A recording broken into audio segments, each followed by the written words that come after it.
예, 안녕하십니까. 6월 10일 토요일 오프로입니다. 시장이 계속 좋아요. 예, 주식하시는 분한테 장이 좋은 것만큼 좋은 건 없습니다. 여전히 지금 상승세가 보여지고, 지금 뭐 미국, 중국도 말씀드리면서 우리나라 투자를 하고 계신데, 미국 같은 케이스가 지금 올해 말이 되게 많았죠. 예. 근데 어쨌든 미국 쏠리든 나스닥만 가도 어쨌든 간에 나스닥에서 그때 S&P 500 기준으로 S&P 500에서 사실 가장 기준일 수 있는데, 지금 제가 띄워놨거든요. 지금 나스닥도 제가 저항 때 항상 구간별로 적어놓으면 그거 다 돌파를 했죠. S&P 500도 미국의 가장 기본적인 500개 종목을 모아오는 겁니다. 우리나라 코스피 200 같이. 아직 저항되긴 하지만 나스닥만큼 또 위로 머리를 들고 있는 그런 상황이에요. 제가 봤을 때는 미국도 지금 좋다. 우리나라 증시 투자하시는 분이 미국, 중국 다 봐야 되겠지만, 중국도 지금 빠지다가 어쨌든 바닥에서 반등을 주려는 모습, 그 다음에 미국도 여전히 상방으로 가고 있는 모습, 다 좋아서 우리나라는 여전히 순환매가 너무 좋죠. 예, 순환매가 너무 좋고 수급도 상당히 좋습니다. 그래서 저번에 한번 2600에서 안착이 되든 2500, 2600 박스를 가든 상관없다 말씀드렸는데, 이번 주나 금요일 같은 케이스는 반도체에 조금 더 힘이 실리면서 2600을 훌쩍 넘어가는 그런 모습 보이고 있습니다. 자, 그리고 어쨌든 코스닥도 힘을 내요. 코스닥도 힘을 냈고 조정을 충분히 받았고, 지금 수급 꼬인 거 많이 풀렸습니다. 보시면 우리 가지고 있는 2차전지도 회복이 많이 됐어요. 그래서 단계적으로 포지션 조정할 수 있겠지만, 전체 갖고 있는 2차전지의 포트, 그 다음에 매매하고 있는 종목들 회복이 다 되고 있고, 수익이 연장되고 있다 보시면 됩니다. 고사에서 비중 들인 종목들 뭐 계속 따라오시면 돼요. 그래서 지금은 돈 벌기 상당히 좋은 시기이기 때문에 전체로 잘 보시면 돼요. 종목 확산세가 잘 이어지고 있습니다. 그리고 제가 종목의 뭐 손풀기 이런 얘기 많이 드렸는데, 이번 주는 종목 매매 좀 많이 드렸어요. 실제적으로 매매가 되고 있고 앞으로도 될 겁니다. 그래서 조금 쉬었던 분들 제가 도우면 큰 목표방도 제가 매매를 좀 급하게 일부러 좀 드리고 있는데, 그런 매매도 하시면서, 예전에 물론 그랬던 적이 있잖아요. 한동안 좀 조용했던 거 잊어주시고 매매를 좀 하시는 쪽으로 관심을 좀 가져주시면 됩니다. 금주에 사실 반도체가 조금 어제 같은 케이스 올랐어요. 그 뒤에 말씀드리겠지만 하이닉스 같은 것도 좋았고요. 자동차는 여전히 조금 약합니다. 반도체가 등락이 있으면서 종목별로 올라왔고, 자동차는 조정이지만 여전히 건전한 순환매, 그 뒤에 뭐 엔터라든지 뭐 바이오라든지 조성하던 시크니컬들이 계속 돌아가면서 올라서 우리나라는 계속 지금 하기 좋아요. 자, 미국 전망이 지금 상당히 많이 갈리긴 합니다. 미국 증시는 저는 여전히 경계고 추매를 하지 말라고 말씀드려요. 혹시 하시는 분들은 그냥 기준으로 저는 보는 거예요.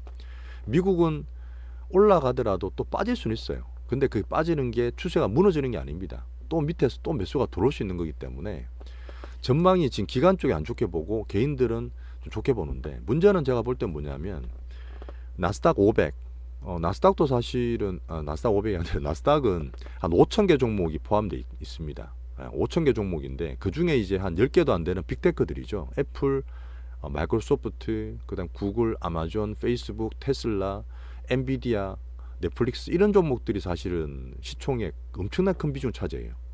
그래서 지금 2000년 닷컴 버블 때보다 아니면 지금 미국 증시 있고 역사적으로 그런 소수 종목으로 비중이 가장 큰 때는 맞습니다.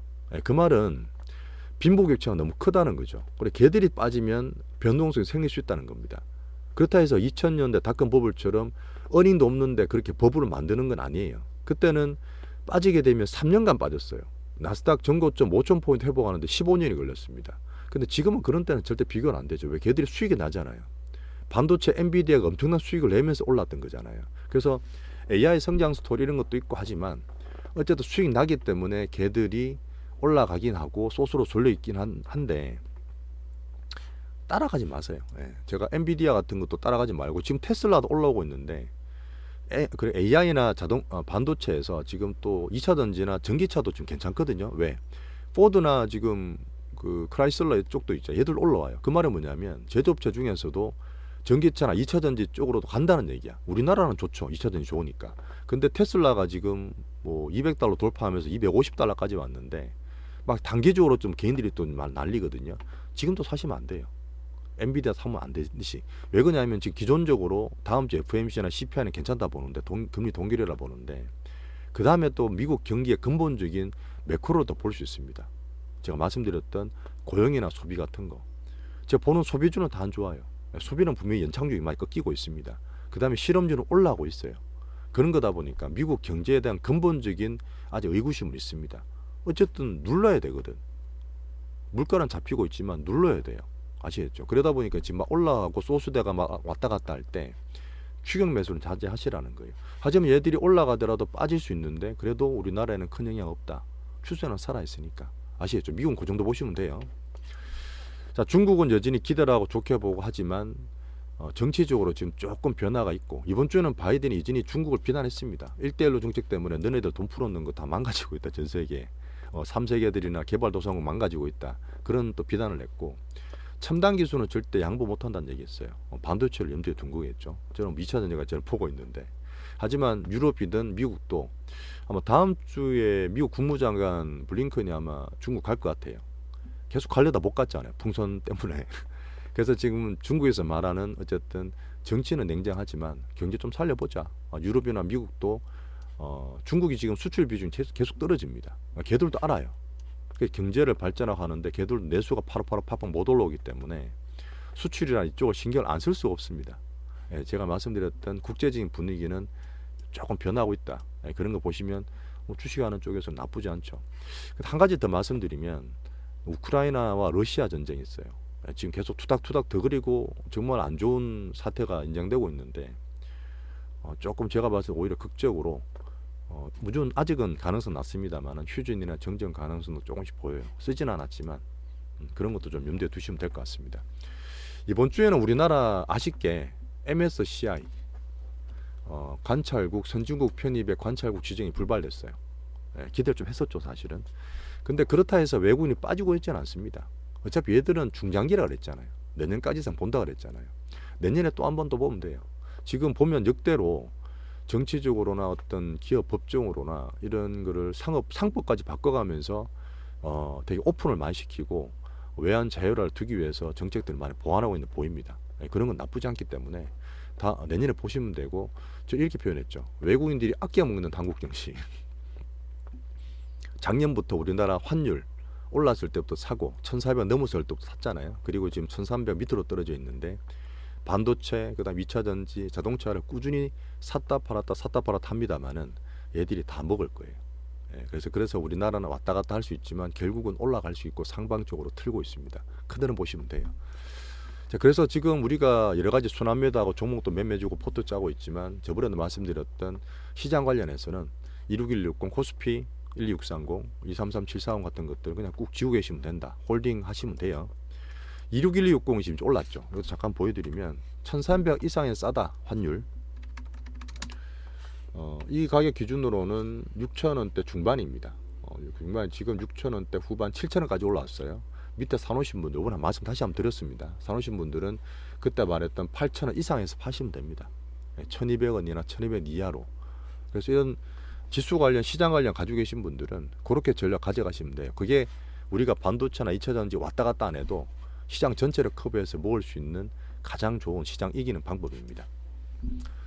자, 국가별 이슈를 잠깐 말씀을 드려볼게요. 지금 이번 주는 살짝 출렁거렸고 안 좋게 봤던 사람들이 들었던 게 호주나 캐나다에서 금리 인상했습니다. 이거 왜 보냐면 친미 국가인데 애들이 미국 금리 이전에 약간 선행지수 역할을 좀 해요. 근데 호주나 캐나다는 금리를 지금 다 동결 예상에 올려서 시장 충격을 잠깐 줬지만 얘들은 물가를 못 잡아. 지금 얘들이 물가가 6%씩 나와요.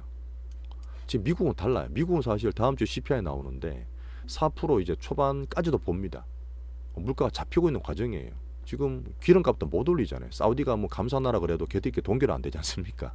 저희들끼리 싸우면서 WTI도 $70 안정이 되어 있는 상태라서 미국은 지금 물가를 잡히는 와중이고 지금 증시가 올라간다 하더라도 예전만큼 막 엄청 누르진 않죠.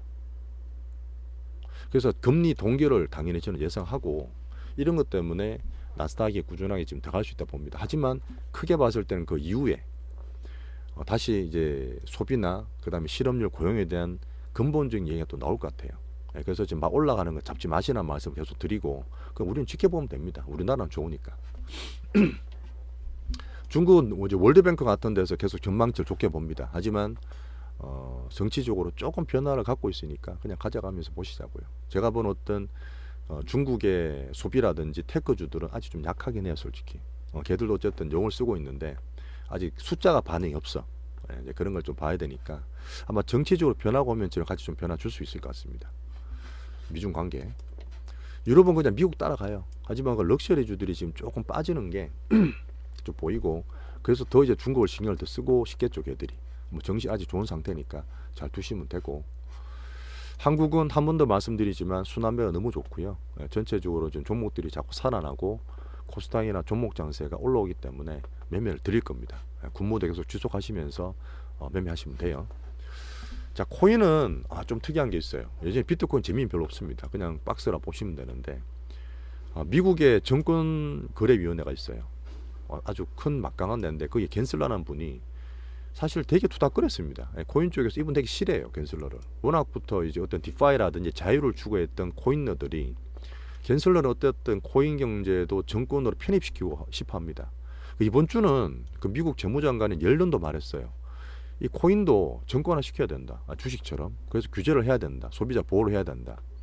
어떻게 보면 코인이 바라는 어떤 자유도와 디파이 경제를 전면 부인하는 거죠. 그래서 이때 보면 그때 말했던 블랙머니가 못 들어가고요. 이제는 자금 출처 조사가 다 되고 소비자 보호라든지 규제에 들어가게 되면 옛날만큼 막 엄청나게 미친 듯이 뛰는 그런 코인 경제는 오지 않을 수 있습니다. 하지만 이게 정상화시키고 자산화 시장 만들어가는 과정이라 보시면 돼요. 규제는 추중하고 우리나라도 마찬가지죠. 그래서 미국 같은 국제적인 어떤 흐름도 우리나라 잘 따라오고 있다 보시면 됩니다. 저는 오히려 코인 경제나 다시 체계화되는 게 되게 좋게 보여요. 일단 이제 시황이나 국가별 이슈 말씀을 드렸고 다음에 또 이제 섹터 테마 넘어가겠습니다.